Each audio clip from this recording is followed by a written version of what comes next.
day everyone, I am pleased to welcome you to our today's discussion. This is a topic I love to talk about all the time because every day of my interaction with children, they ask very many questions. Sometimes they complain that they have asked these questions to the adults around them, the parents or their caregivers, and they did not get answers. And sometimes they share very interesting answers that they were given when they asked certain questions. And I am sure this is not unfamiliar to anyone that is listening to us today, because a child is going to ask you very interesting questions, some of which you do not even have answers. But is it important to answer questions that are asked by children? This is what we are going to be delving in today and discussing and allowing us to understand why is it important to answer the questions that children ask. I have one particular child who asked why it is that every time she asked where babies come from, the parents gave very interesting answers and diverse answers every other single time. And so the child was asking, what is it that makes them give me different answers every single day? And this is just one among the questions that are asked by children. But today, children will ask questions of who did this? Why did they do it? When did they do it? And why is it possible? Why is this possibly done? And answering these children's questions helps them in very many ways. I am just going to discuss a few today. Why should we answer the questions that are asked by children? The number one reason why you need to answer children's questions is because answering their questions builds the self-esteem of children. When they ask questions, whatever questions they ask is because those questions are valid in their little world's minds. See, they see life in a certain way. They are just in this earth for a very short time and they're trying to understand how the world functions. So when they ask questions and a parent takes time not just to answer but to listen, it tells this child that what you're thinking is important and that what you say is valued. So this gives them a sense of self. They begin to understand that not only what they think, but what they say is very useful. And so you build their confidence to be able to ask questions, to be able to express themselves, to be able to say what it is that they need to say.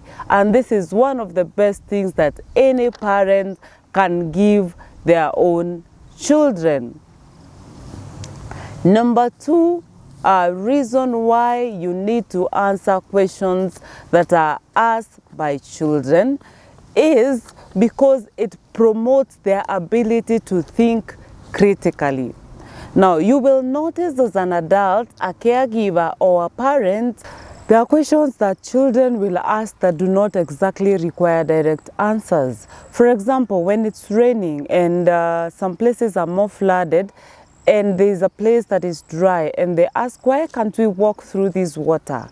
You might require the child to want to experience that place with much water, so long as it's not risky, like they can drown or something, so that they see then why is it that they cannot walk through those paths. Like when they ask, why do we use a pencil to draw and not a pen? You might need to help them understand through experiencing the differences between the two. So not all questions have answers, and why answering questions or allowing the children to ask questions build their critical thinking is because they are able to think broader and see other options. And this is especially when questions don't exactly need to be answered, but the parent or the adult that is going to listen to these children and help them brainstorm or help them see other options helps them to build the ability to think critically, so that anytime they are presenting a question, they're not expecting an answer. They are expecting to see other options that may be possible. And when they think through the very many options, they become aware that they can choose the best option available.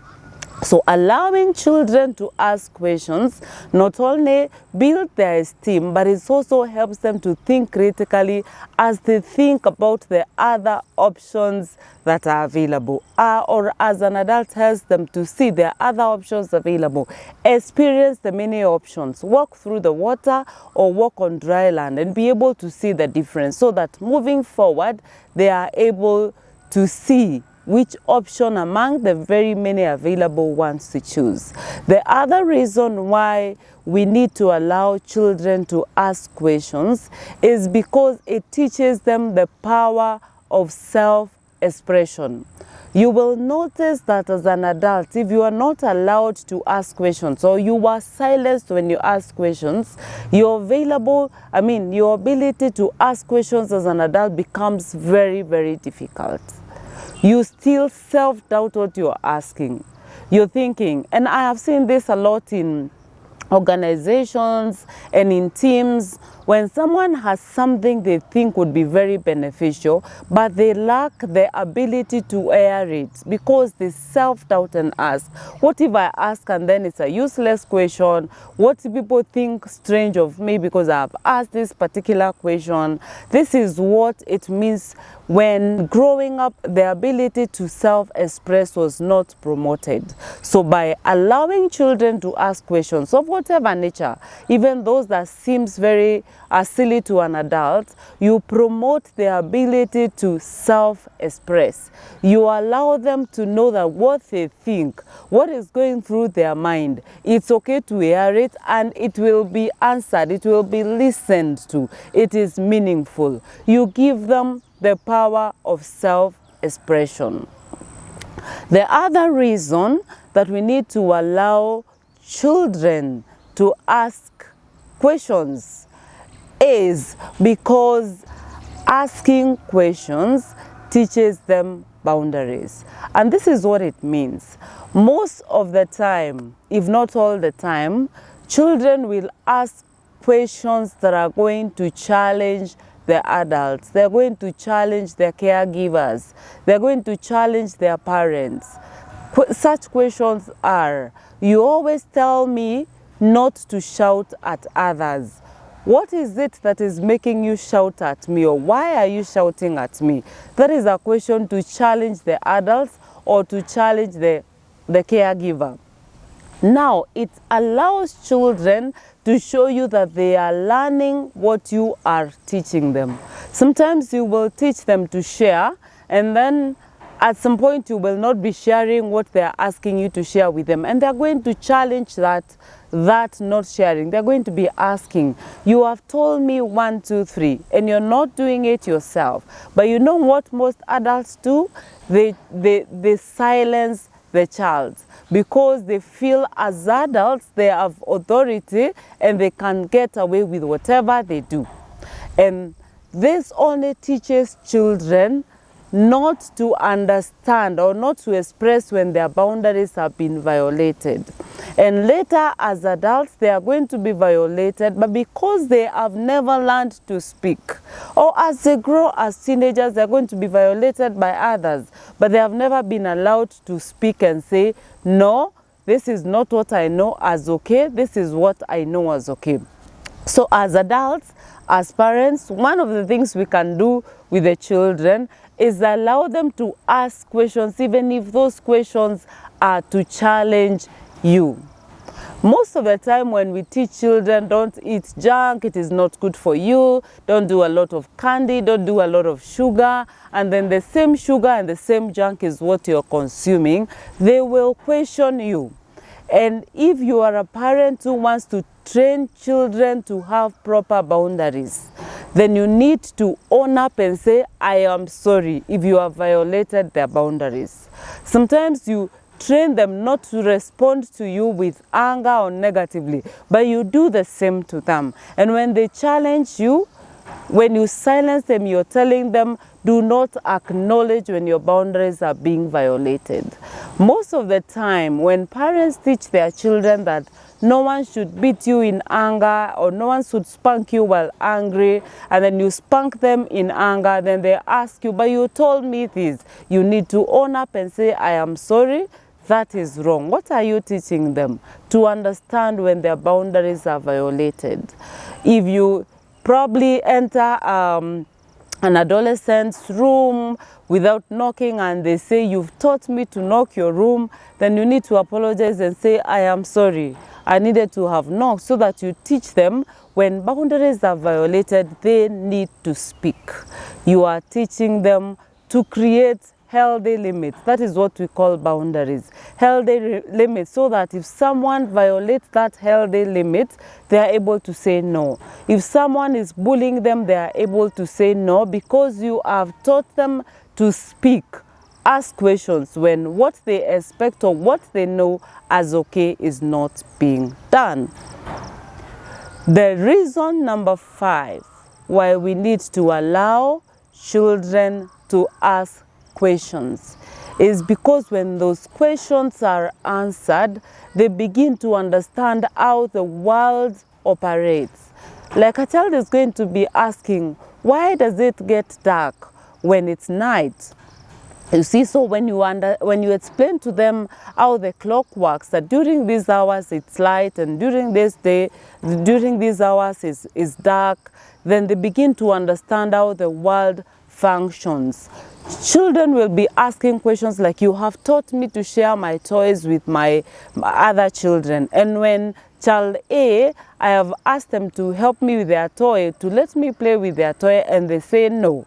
So you're going to be helping them understand that what you have taught them is what is within your family value, but it is not everyone who does things in that certain way. And that instead of rescuing children and telling them, you know what, I'm going to buy you your toy because they're not sharing with you, you help them understand that that toy is theirs. If they do not want to share with you, you let them, because it is their own toy. So you're training them to be able to handle problems in future.